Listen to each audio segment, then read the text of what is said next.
Sentrohan mga balita, pangumusta, ngan iba pa. Info Sentrum. Info Sentrum.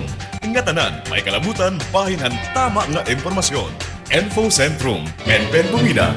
The voice of information. Monday to Saturday, 2 to 3 p.m. at DYES, Radyo Pilipinas. Info Sentrum. Info Sentrum.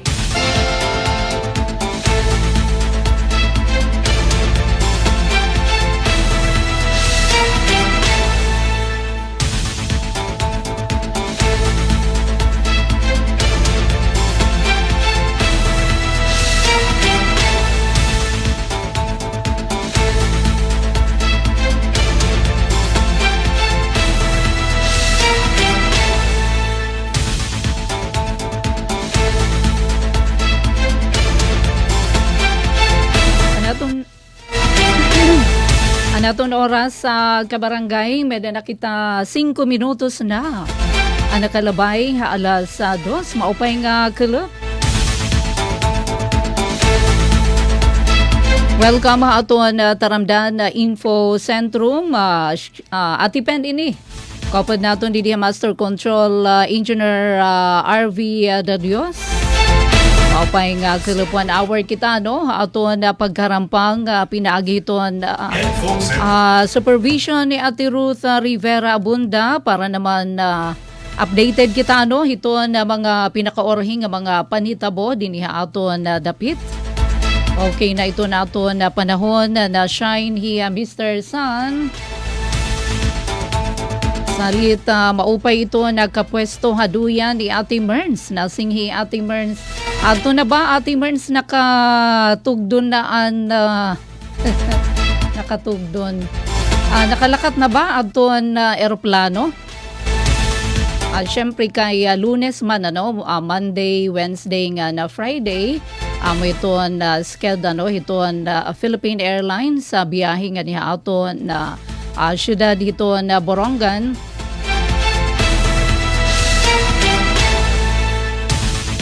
Mapay nga kilab nga dito na ito na mga estudyante na Eastern Samar State University.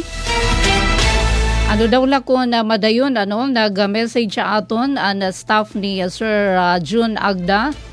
May dahirai ga anunsyo may pagisumpay nakatalaan na pagbalik ito na face-to-face classes. Yan na nga sano ito next week. Oo. Diba na hadi nagkamay-adahin online nga stakeholders meeting nga namod to anigin pahayag ni ESO President Dr. Andres Pagatpatan Jr. ang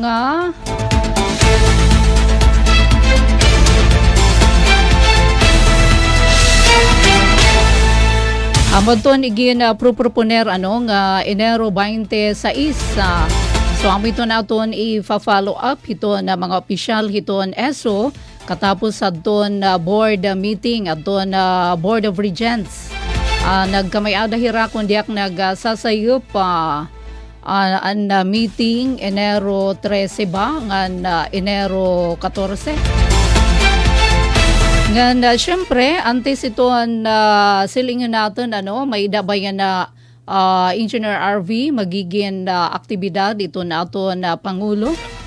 Informasyon. Info Sentrum. Ano ini nga na pipindot man didi.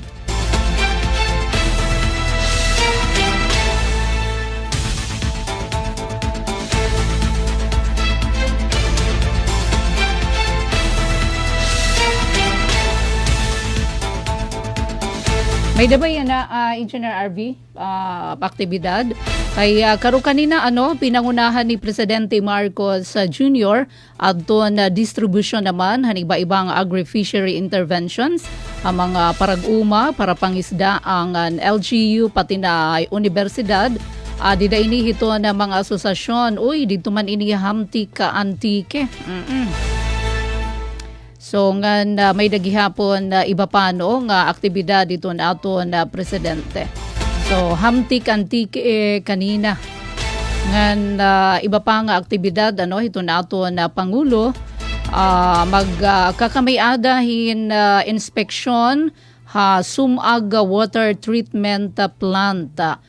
Dito ini Murcia, Negros Occidental.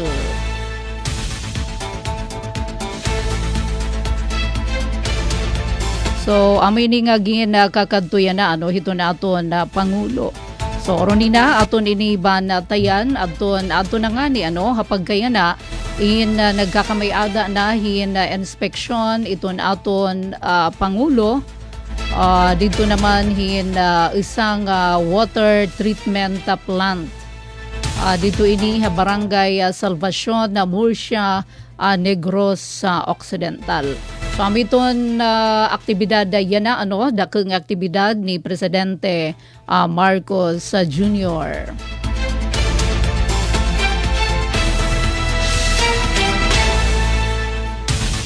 Kabarangay na aton oras, may na kita 10 minutos na nagkalabay alas 2 samtang nagpapanmulat kita hito na magiging mensahe ito na aton Presidente.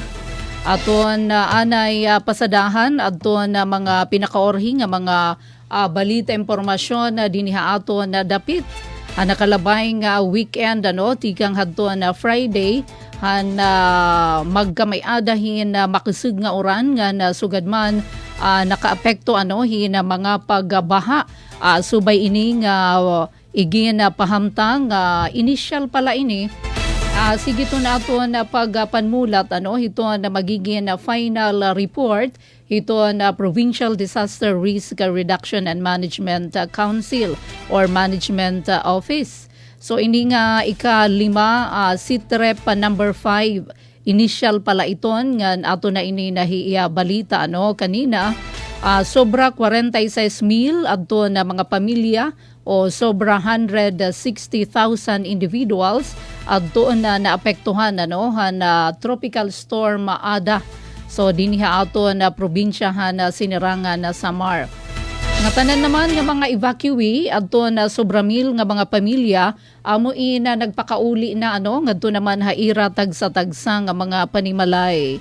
So diin ba adto nga mga bungto oras sa Taft, San Policarpo, Artache maupay nga kulub di dahiyo sugad man na hipapad. May dako kanina nakita nga picture hinaton na friendship nga taga hipapad. Maupay na ira panahon waray na adto na baha nga nagpakapanimos na adto na mga affected dida. Haros naman nga tanan ito na 13 na barangays. Amo ito na naapektuhan iton babaha dida naman habungtuhan na hipapad. Dini naman aton syudad na Borongan adton affected hini adton duha nga mga island barangays dinhi aton so affected hira kay waray man pagpapakatabok. Ay may daman na suspension adton na biyahehan mga sakayan na pandagat sa didahaan na kakulup nga lapa yan na pala nga ni nga adlaw or kakulupan aga. Agi na bubulkas adton suspension adton biyahe ha kadagatan. Mao pay nga club nga dakan Marcelino Lisaka watching from Pasig City. Shout out Lisaka family ha barangay 3 sa Bungtuhan San Julian. Sumalakan Kuya Marcelino Lisaka. Padayon pa ito na inspeksyon na water treatment facility adto pa sige pa ito na libot-libot ito na aton na presidente. Balik kita nga dihan na pagtag affected nga mga mulupyo dinhi aton darahad to na tropical storm Ada. Subay la ini hadton mga nakapag-submit kasi may dida nag-comment kay kuno nga amula ini adton nakasurat dida nga mga affected nga mga bungto. Depende kasi kung nakapag-submit na hira nga di naman PDRRMO. So pinakadamo nga mga affected adton oras kay nag-submit mahira kan Avid, Llorente, Lawaan, Arteche ngan Borongan City. Saring ko pa kanina, upod ini adton pipirang nga mga island barangays.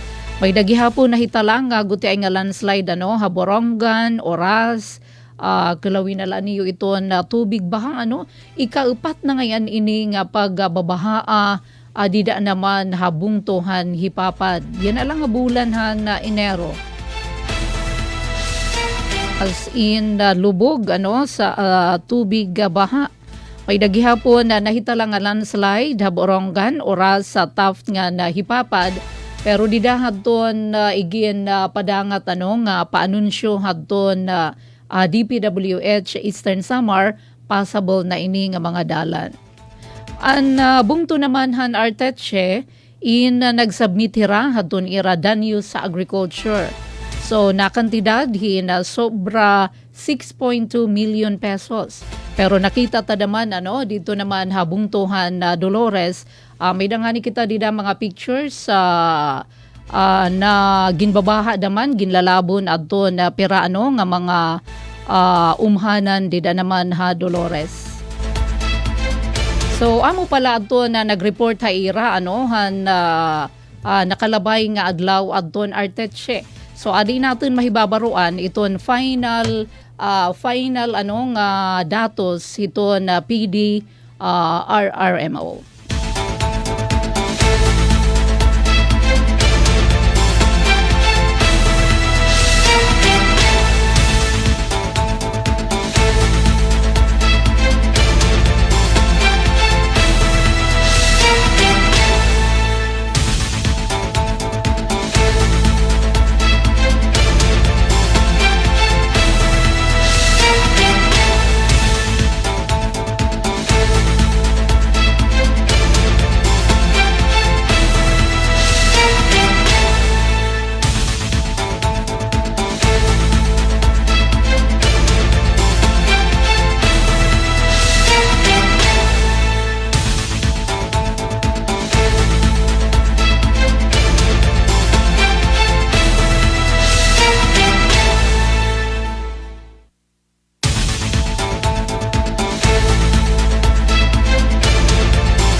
May din na kita ka barangay 17 minutos na nakalabay alas 2.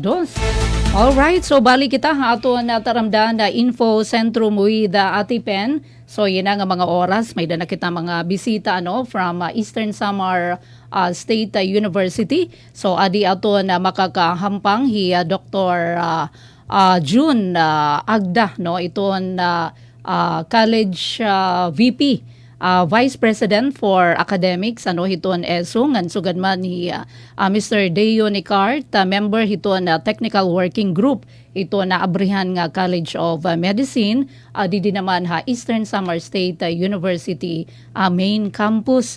Sige daw Sir June, naunahan talaan ay maupay nga Kalip Sir June. Good afternoon, Pen. Good afternoon to all the listeners of DYES.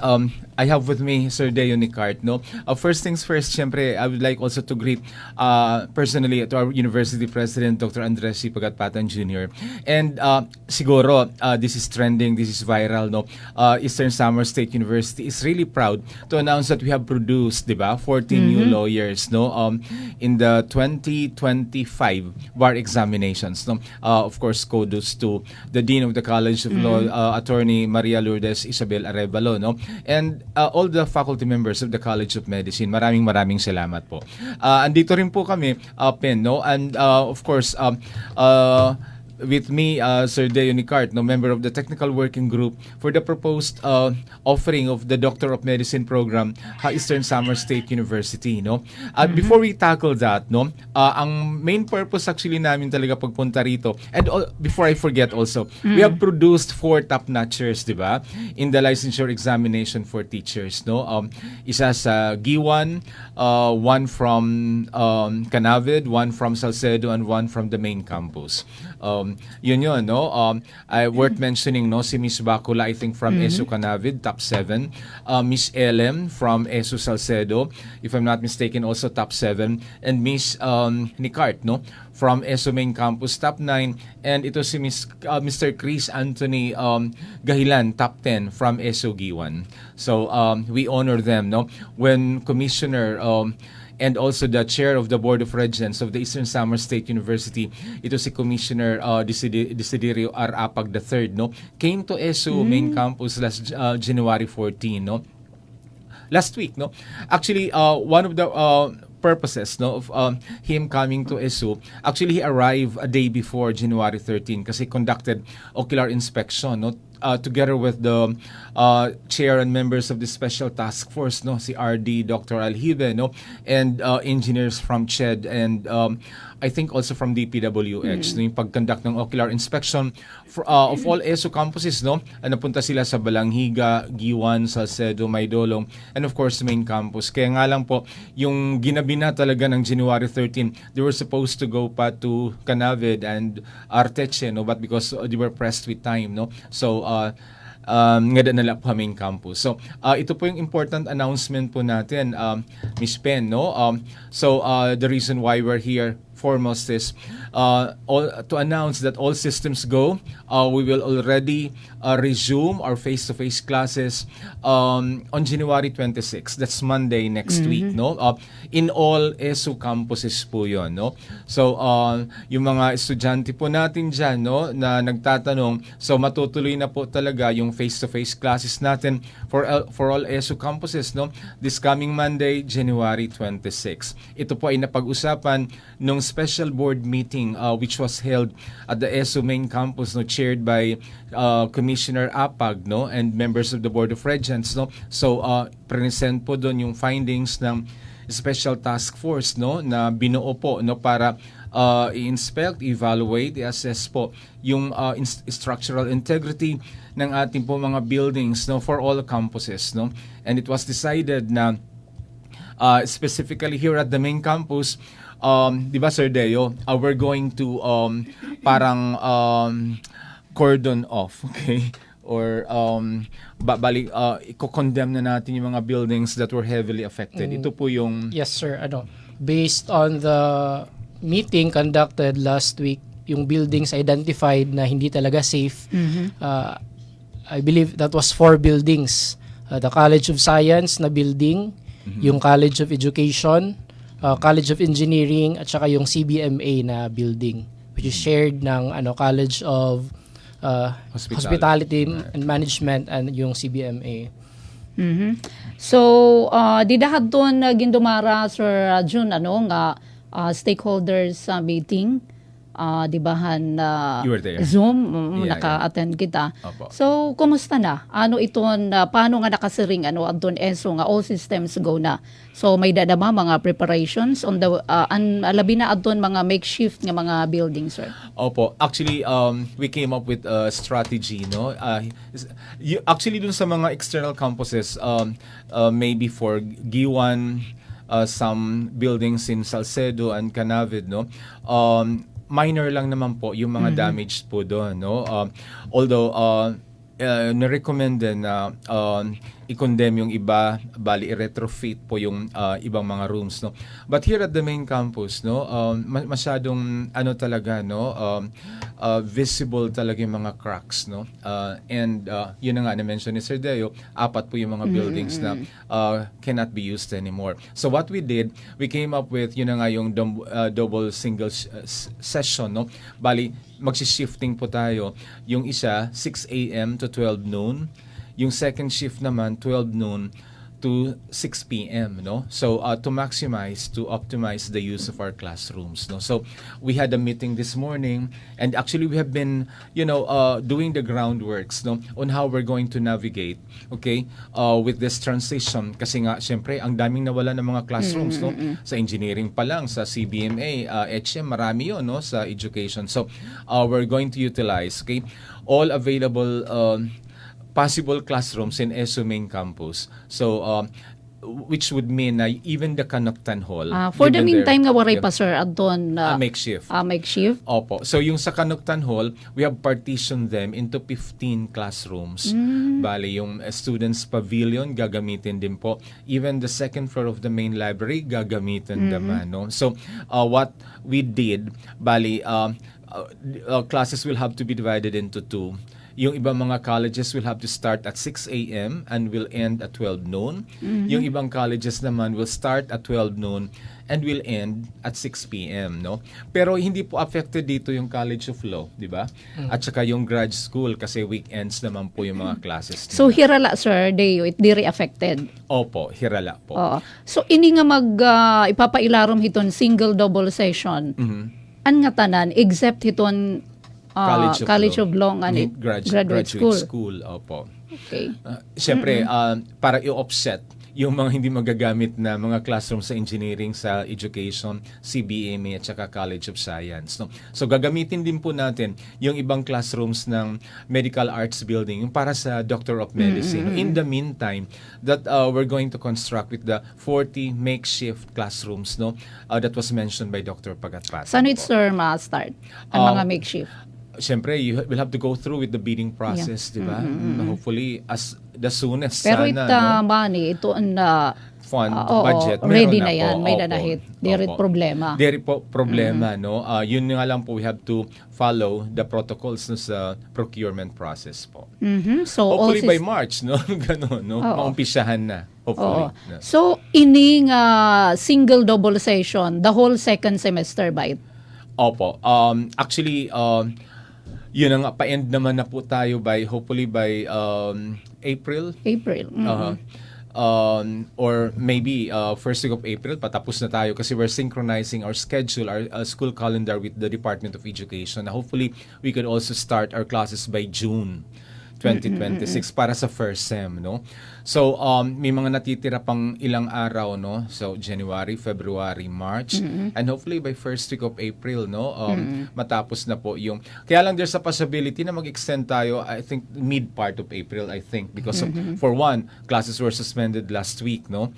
Although nag-synchronous kami online classes, virtual classes kami. Pero syempre hindi pa rin na iiwasan na yung iba syempre could hardly connect to the internet, gano'n. No? So there's a possibility na by the first week of April or mid-part of April, matapos po yung second semester po. So waray na hini online classes? May online nga dala po ka Friday yan na. Friday? Yeah. Kasi by Monday, na lang ang Friday, kay by Monday. By Monday, face-to-face na po. So, ada na ba, Engineer RV, nagpapanulat kita, Sir June, ngandeyo hiton, mensahe to naton presidente. Okay. So, pero sige lang, for the meantime, waray pa sinyales ito naton tech. So, aton lautrohon, Sir June, para hito na mamati yan na, January 26, approve ka kano at an BOR meeting? January 14. January 14? Last week. Last Wednesday. So, diin it usually nagmi-meeting, sir? Usually, it's, the meeting is held at the CHED Central Office in Quezon City. Pero ito, kasi there's a sense of urgency, nag-request po yung si Dr. Pagatpatan po to hold the special board meeting here at the ESO main campus. And I think that was also the decision of Commissioner Apag for him to, personally see the condition, okay? In the ground, no? So, ira talaga kinita. Kinita talaga. Actually, nag-ocular talaga, binusisi talaga. Yung, I remember yung Wednesday morning before the start of the board meeting, no? Naglibot. Nag-ikot talaga siya, no? As in, dirit na talaga pwede. Yeah, to make sure na... At doon yung upat niya mga building. Opo. So, tatalinguhit nga tanan para hito na mamati iyan na kay dama adun concern Sir June Deo, mga estudyante, an ira mga concern, iton ira ira mga boarding houses. Yeah, incidentally talking about boarding houses, no, inano rin po namin, temporarily closed po muna yung ladies dorm ng SO. So yung mga occupants po natin ng mga students na bilit, no, nag-stay po doon sa ladies dorm sa main campus, we would like to advise you to look for Kay ano, boarding sir? houses outside of the campus. Kasi po, Di rin naman pwede. nakitaan din po, di ba? May liwat mga damages.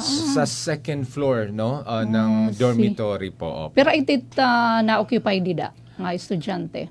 Daruda mo kami da nga na mga faculty naman na nag-stay didit pero mga 2 rooms lang na occupy nila yung May dahil bayad, sir? Opo, meron. Pero Minimal. opo, Oo. minimal lang Kanan po yung ESO bayad. talaga yan. Kanan ESO, part of our income generating project po siya. Opo. So, yan na kay okay naman na napagdesisyonahan na Board of Regents. All systems go January 26. Ano ito na mahitatabo, Sir Jun, dahil ito first day of pagbabalikan na face-to-face? So, kanina po, actually, na-plot na po namin. We're going to post in our Facebook yung gano'n, yung mga schedules, yung mga room assignment for every program, for every year level, kung saan sila pupunta, ng mga rooms, gano'n, no? Tapos po, magkakaroon tayo ng general orientation, and side by side, syempre yung ano po namin, no, yung mga interventions na gagawin din po. Like siguro yung earthquake drill, ganon, yung awareness, ganon, even psychosocial interventions, bale, no, kung kailangan po. Okay? So, yun po yung mga strategies that we have formed. Actually, also yung tinatawag namin na Responsive Transition Committee, headed actually by Sir Deo Nicart, no? And Vice Chair po si Sir Francis Kim Agus, no? Para to monitor and to respond immediately any concerns about, yung bukas po natin, pag-resume natin ng face-to-face classes. Pareho po. da mait, Sir Deo, hiton dito ibang mga campus. It Opo. may tatabuhit Monday. Opo. Actually, we inspected na. I personally inspected last Thursday and Saturday yung ating pong construction ng mga temporary classrooms, no, sa ESO main campus. Opo. Actually, during the board meeting, naton mga campus administrators, they were asked to present an era mga plans ang pagbalikan naton face to face. So this is not an easy task for the university kay for the main campus may data almost 12,000 nga students. And naton la identified nga usable nga safe nga mga rooms inaabot lahi 99 including na ini ang mga laboratories which is pwede ma-shared talaga. So makuri ang pag-schedule nga sumadang. Pero with the wisdom and guidance sa naton university president na schedule tahiya, ay naton schedule para naton information na naton mga estudyante. Ang naton morning schedule, we have the CCJE, the College of Computer Science, College of Education, College of Technology, College of Nursing and Allied Sciences, and College of Science. Assign ni an morning shift. And 6 to 12. Oo. Pagdatong naman hitkulop, from 12 noon nga dahan ka 6 naman, College of Engineering and CHM, CBMA, and College of Fisheries and College of Agriculture ngayon ang Social Sciences. Amo inihiraan mga colleges nga nakaschedule hakulop. Ganun siya. May danahit ni Deo, Sir Jun, na mga nagpaka-assign nga mga classrooms. Okay na yan. Na finalize na actually hanya na nga agagin finalize na hiya para may disseminate na liwat ngadton mga faculty hen mga estudyante anera mga room assignments. So, maupay. Kumbaga, di rin na hira, malilisang kunti kain hira. Yeah. Okay. How about ito na mga sarakyan? May danahit mga parking space kunhain or asya lagi hap? Actually yung mga sarakyan po, I spoke to the president of TODA, no? Ito si Mr. Diego Baldago, no? And kasi nga we requested him na to facilitate na yung available na mga tricycle plying the route of downtown and ESO, no? So he assured us naman na may mga tricycle po talaga na magbibiyahe ng ganong oras as early as 6 a.m. or kay even alas 6, prior to 6 oo. a.m. mga 5:30, no? Or up to 6:30 in the evening pag uwi ng mga estudyante po. Uy, may dadi din nagkikita. Happy viewing, Hipapad Eastern Samar, and binaha, pero yan na okay na Mikey, watching from Hipapa, didigihapon Hatabok Local Government Unit. Di ko pa na makilala tiyada. Thank you for joining us. Ano daw lano, kung sked da mahiton ka ng libre sakay, mag-iba da mait, ano? I think we also have to coordinate with that, no? Kay damit mga Opo. nagpapahimulos ito na libre sa kahiton kanan local government Opo. unit. Lalo na from Kamada, no? Kamada. And Bugas, no? Or even yung mga LGU na nagpro-provide din ng shuttle service. Oo, no? may da. I think I've seen Sulat, San Julian, gano'n, no?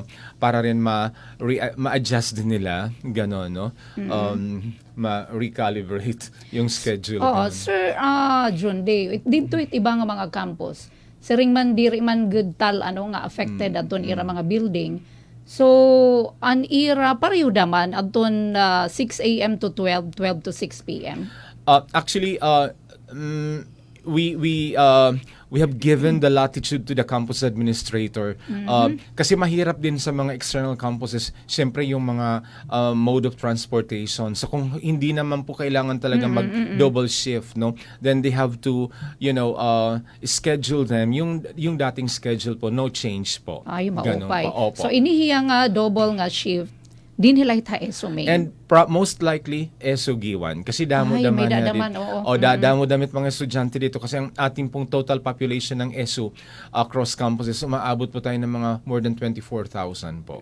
Next to ESO May na mga 12,000, it is followed by Giwan, no? Marami din sila doon, mga more than 5,000 po sila. Opo. So pareho daman dito ni ira. Opo. 6 a.m. to 12, And 12 to 12 to 6 6, p.m. So ano ito ang assurance sa dayo nga na Sir June nga waray na sadang ikabaraka ito na aton mga kag-anak yan na labi na ito na mga kag-anak na namamati nga as in na tuloy-tuloy na talaga ini Sir June. All systems go na po kita. Actually, yan na, ongoing, pan repair, pan mga finishing touches at aton mga classrooms, aton mga faculty members, ginassignan na rin mga task, pag-andam naton mga classrooms, naton mga rooms nga paghihimuon dito Kanuktan Hall, ongoing na hiya. Hopefully by Saturday, mahuman na hiya para ready na for Monday nga resumption na naton face-to-face classes. Yun. Okay, Opo. so waray problema na. So siguro by June ba atanim si ring Sir June nga pag-open hadton College of Medicine? Opo, hopefully. And I think I'll give the floor to Sir Oo. Deo, no? Sige daw, tagi kami member siya ng in, technical oo. working group, no? Para mag-offer ng Doctor of Medicine. Sige po. So, an update naton College of Medicine, we are awaiting na lang naton first nga ocular inspection naton technical panel. And last December 18 2025 nagkamayada kitahin articulation meeting naton technical panel, attended naton mga chairman naton technical panel Dr. Villaruz and president West Visayas State University. Nakaduliwat ang mga members, mga deans and ibang College of Medicine and ibang eskwelahan ang mga miyembro herahan technical panel. So we were given mga advices, recommendations, mga kailangan paghimuon, pagliuton pa, i-improve, and we have submitted iningayar mga ginaaro, mga compliance na submit ito naton last week, and yan na nahulat na lakitahin schedule kung kano san onera hihimuon an ocular inspection. Submit na liwat naton nga dahan aton Board of Regents and aton mga documents for approval and mga ginhimo ta nga revisions ngan usahin nga aton revision nga angay hibaruan han mga interesado mag-apply naton College of Medicine and aton NMAT nga cut-off or an National Medical Admission Test nga cut-off. So naton ginsusunod yan naton bago nga revised nga NMAT cut-off ada po kitahin 40th percentile. So ada kitahan minimum nga ginahatag aton CMO nga tikang HATSED. So 40th percentile. Api didan aton apiton hiyahan aton admission criteria. Kaupod grade and college tapos kanan medical ada liwat may liwat Saan iton usually points. iton NMAT? Kasi Kasi itong June na, sa Ramatic. Actually yan may tagin ihimo nga free nga NMAT review. O anaton mga selected nga faculty ESU nagahatag herahin NMAT free NMAT review online. Itihin schedule I think makaka 4 or 5 ito sa katuig pag hihimua pero online na lain hiya. So pagtikanghan pandemic nag-shift to online na naton and math. So ha-online hera ma-apply, online liwat it pag-takehan exam. So mga pira iton first batch it kakarawton. An naton igin submit ngadto ched ada kita 40 ka estudyante naton initial nga Pioneering. Pioneering, Kakarauton. oo, 40. Wow. The Talaga best of the naman, best. oo. Ganun. Sinaraan yan, Yeah, 40. Di ba may dadto plano nga magkamay-aden scholarship? And we are thanking the provincial government, of course, naton Governor Governor RV Ivardone. Namon last nga pagka Erestorya nag-commit herahin na pulo nga scholars parahan College of Medicine. And we are awaiting pahan confirmation han ibang mga LGUs, but we are hopeful. We are positive nga magkakamay ada liwat hera at least usang scholar parahan College of Medicine. Siguro pakianay tit mga kaganak deyo, Sir Jun, tuition. Oo, kay although State University Subsidized. may dahit lagi nira Very affordable. may da ba? Oray lang ko hinunumdumhan aton exact amount pero it is one of the lowest mga SUCs. Adala siguro 40,000 per sem. Oo. Hindi maabothin 40, mga 30 plus. Okay, dito nga nitin mga dagga nga syudad, pagkagimamahali. Awaray na problema hiton faculty, may da na dean, may da na iton na makomponer hiton faculty hiton College of Medicine. May ada ta na mga may data na dean, may data na mga chairperson hanaton mga major departments, clinical departments and internal medicine, surgery, pediatrics. May ada na and may ada taliwat mga tinatawag nga affiliate nga faculty. Nga mga clinicians in hera, private nga practitioners nga kukuhaon taliwat nga additional nga faculty members ta. So diin nga hospital iton accredited Base hito. hospital. Naton nakipag-partner kita through MOA HIVMC para himuon ta hiyang base hospital. Kaupay Yeah, so Eastern Visayas Medical Center. Through Dr. Haro. No? So talaga naman nga kuan na, kumbaga ready na. Opo, the Iton building is ESO, there. building, facility-wise, mga equipment, ada na ready Ada na. na po, opo. So I think we have the edge, no? And also we'd like, of course, to thank, our grateful, to Honorable Marcelino Nonoy Libana, no? Siya yung nag-author balin to sa Congress, no? He filed a House bill, okay? And I remember it will now soon become a law. Okay? And of course also to Congressman Christopher Sheen Gonzales, no. Sila po yung nagtulong-tulong po, no. Ironing out some kinks, no. And really assuring us na of their support, no. Kasi hindi biro talaga magtayo ng College of Medicine, Correct. no. Kakano and start, Sir Jun? 4 years ago. Imagine, It's in kapira kita gestation. na mapag-interview. Yeah, opo, you remember, no? We've been to Bicol University, Pamantasan ng Lungsod, ng Maynila, Cebu Normal University, Bohol Island, yung pinaka-orita deyo, di ba?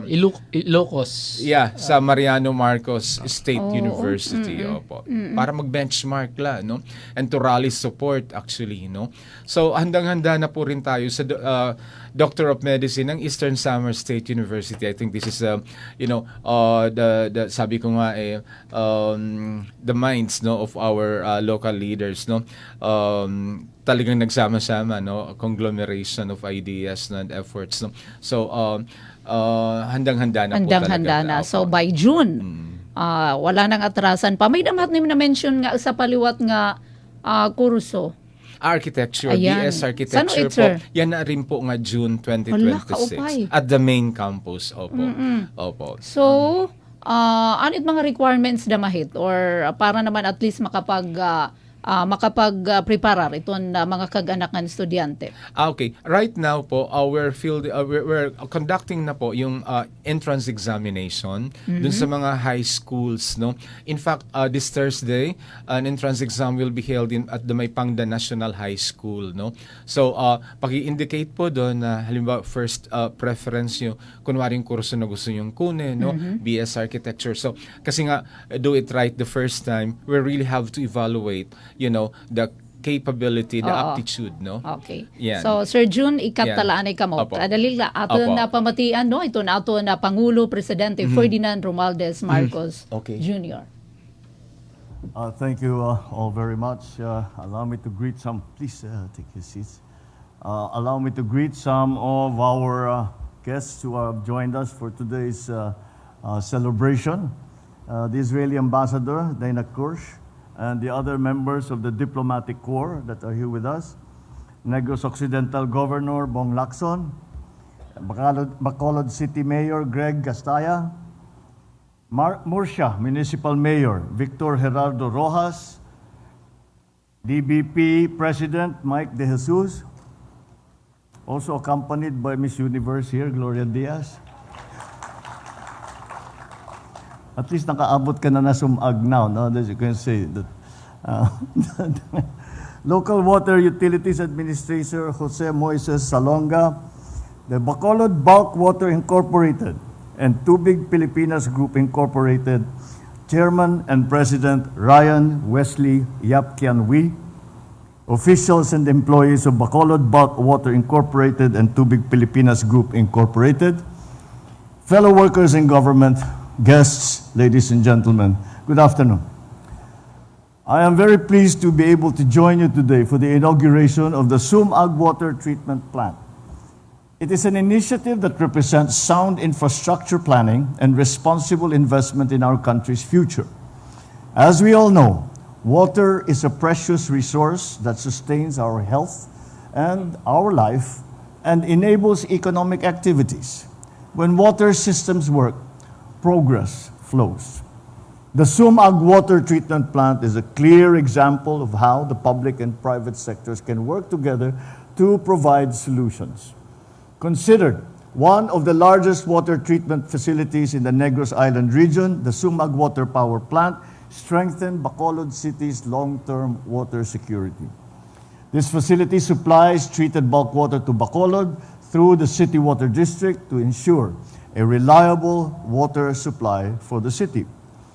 With a capacity to deliver up to 75 million liters of potable water per day, this project will benefit about 100,000 households, roughly 500,000 residents.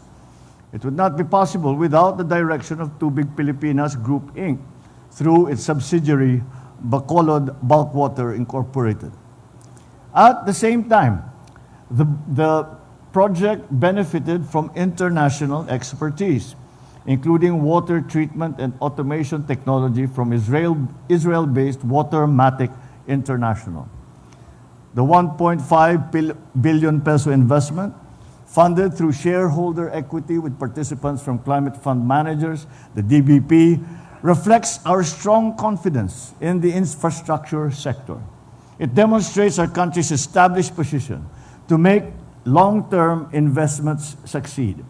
It is particularly true for those aligned with climate resilience and with sustainable development. Once again, I congratulate everyone who contributed to the completion of this facility. Ladies and gentlemen, projects such as the Sumag Water Treatment Plant remind us that as long as we work together, we can transform our communities for the better. It reinforces this administration's direction to create well-planned, responsibly financed infrastructure for our people. May our path ahead be clear, and the water that will flow in our communities nurture as we build a bagong Pilipinas for all. Thank you very much. Mabuhay po kayo. Mabuhay ang bagong Pilipinas. Mula sa Presidential Communications Thank you. Office. Thank you so much. Pilipinas Nationwide. Ito ang Presidential Live Event. Presidential Live Event. Oras sa kabarangay, may na kita 48 minutos na nakalabay alas 2. Pinangunahan ni Presidente Ferdinand Marcos Jr. Ang inspeksyon ha Sumag Water Treatment Plant. So dida ini ha Murcia Negros Occidental kumo kaparte. Aton na panalingkamot hiton aton na gobyerno nga pakisgen ang seguridad ha pagtagatubig nga siguraduon aton na bastante nga supply ngan malinis safe nga tubig nga dahiton na mga komunidad. Ginalibot han na Pangulo kanina no an facility han SWTP upod adton water intake facility nga importante nga parte hiton na treatment process sugad hiton flocculation area. Clarifier tanks ngan automated chemical dosing facility. Yaghapon gin-inspeksyon adton multimedia filtration system kundi naghatag gin report adton na Bacolod Bulk Water Incorporated may pagisumpay hadton na kahimtang han iba pa nga water supply facilities nga nagsisarbi ini ha Bacolod City nga na Morsha. Ginakit-an gihapon han Pangulo ang demonstrasyon han pipeline fusion process. Inisangkay nga SWTP proyekto ini hiton na BBWI kun Bacolod Bulk Water Incorporated usa inhiya nga subsidiary hiton Tubig Pilipinas Group Incorporated. Nakuha niya hiton na surface sa water tikang Hasumag River ha barangay Abu-Abu Morsha. Panuy hini nga pakisgan ang supply hin tubig ha Bacolod City ngan mga paghigra ni nga lugar. An iya hini ngay an planta Sir John Dio may daniya kakayahan mag-produce hina por lo menos 15 million liters in tubig kada adlaw kada mo. Pwede mag-supply hin ginbabana-bana 20 mil nga da 25 mil nga kabablayan. Inihiya nga gintreat nga tubig tikang inihiton facility gintitirok hiton mga reservoir ngan asya na iton ginpapandistribuer pinaagi hiton Basiwa Prime Water Network para mabaton ang pangingnanglan han tubig han mga residente ngan commercial nga establishment. Magpupulos hini ang mga komunidad ha Southern Bacolod City ha operasyon hiton planta dara kay mas katatapuran iton supply hiton irinmon nga tubig. Para ini hiton mga panimalay, negosyo, mga eskwelahan, mga hospital ngan iba pa nga mga pampubliko nga institusyon. Ginlalauman gihapon nga makakabulig na pasilidad ha pagpapaupay hiton panlawas syempre hiton publiko pag-iban hiton peligro ha kapaligiran ngan pagsuporta hiton nagpapabilin nga development hiton urban didto ha Bacolod City. Alright, adton inspeksyon na pangunahan ato na Pangulo, nagdarahat ha oras. Uy, may danal kita 9 minutos na Sir June Deo para hito na ato na taramdan na Info Centrum. Balikan ta kasi kanina nag-istorya kita about the architecture. So mag-aabri na daman kadungan hiton College of Doctor of Medicine. Pira iton kakarawton hapag open na Deo, hiton architecture. An initial plan para han architecture, I think ada laha one section 50, sir, yeah. 50. Maximum 50 students. Yeah. Okay. So how about ang facilities? Iton faculty, okay na ba?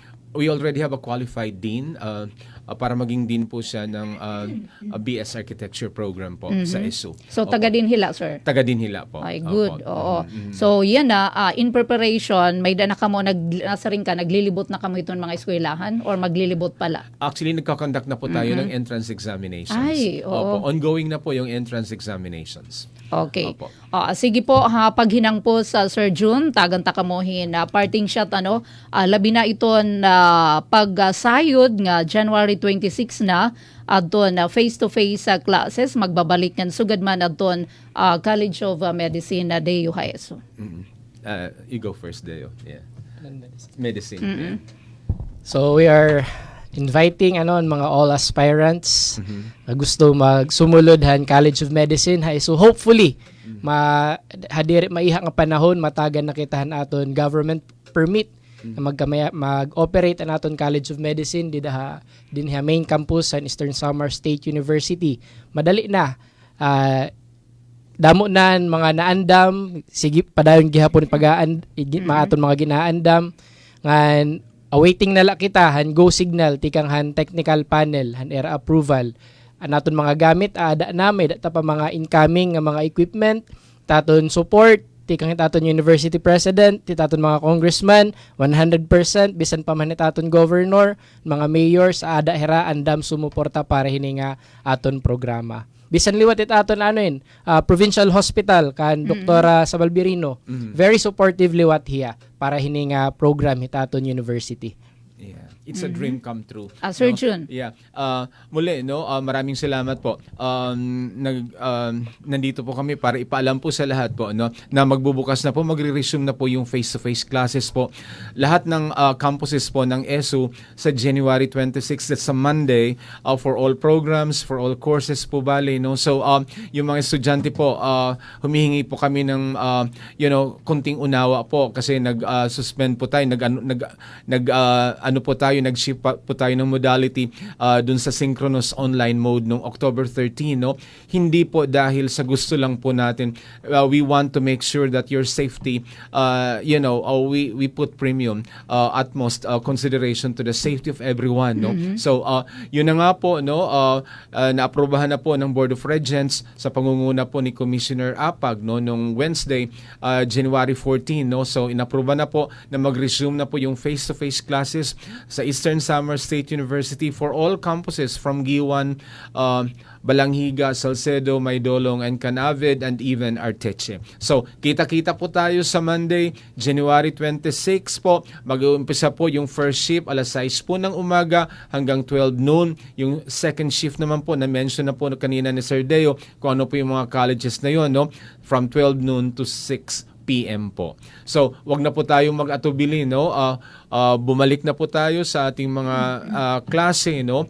Kasi nami-miss na rin po kayo lahat ng mga faculty nyo, and I hope na, tuloy-tuloy na po talaga to. Architecture, sir. Yung architecture naman po, Bachelor of Science in Architecture, i-offer din po natin sa ESU Main Campus starting this June 2026.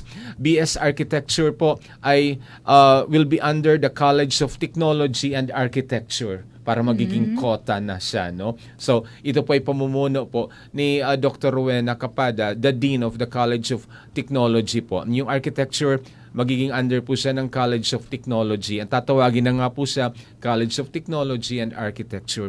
And again, we'd like to reiterate, we'd like to congratulate yung ating 14 new lawyers at saka yung ating 4 top-notchers sa licensure examination for teachers. And we'd like actually to commend, okay? Despite the odds, no? Yung efforts na ginagawa po ng university headed by University President Dr. Andres Pagatpatan. And syempre, ito yung mga brainchild, itong mga programs na to, no? Through the efforts of our local leaders, no, Governor Ivardone, Congressman Libanan, and Congressman Sheen Gonzales, of course, the minority leader of 4Ps, no, si Congressman Marcelino Nonoy Libanan. So we enjoin everyone to support us, okay? Paki-relay, paki-disseminate po na January 26 is a date. Balik po tayo sa ISU for face-to-face classes po. Thank you. Okay, so gidamay nga salamat Sir Jun. So gadman nga di kan Deo, di ko pa da makilala. Palita umagkan ko Deo ano. All right, so thank you so much Deo nga na Sir Jun. Saring pa ni Sir Jun kita-kits ito na Monday, January 26 ang pagbabalik ng face-to-face classes. Natanan nga ESU campus and the whole ESO system, no?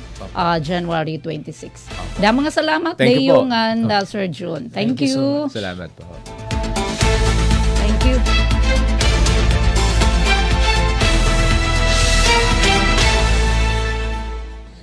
All right,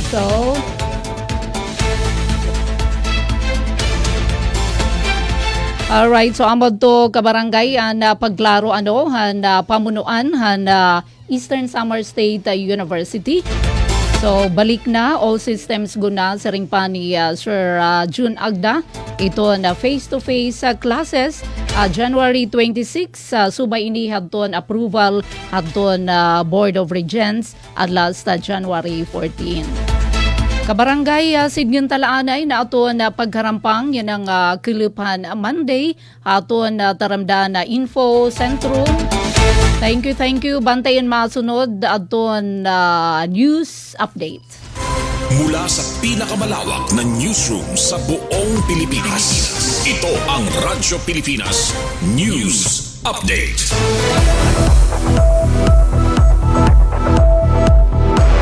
Kabarangay na aton oras, may napakita 2 minutos pa para aton news update. Sobra 46,000 nga pamilya Eastern Samar apektado na apektuhan na Bagyo Ada.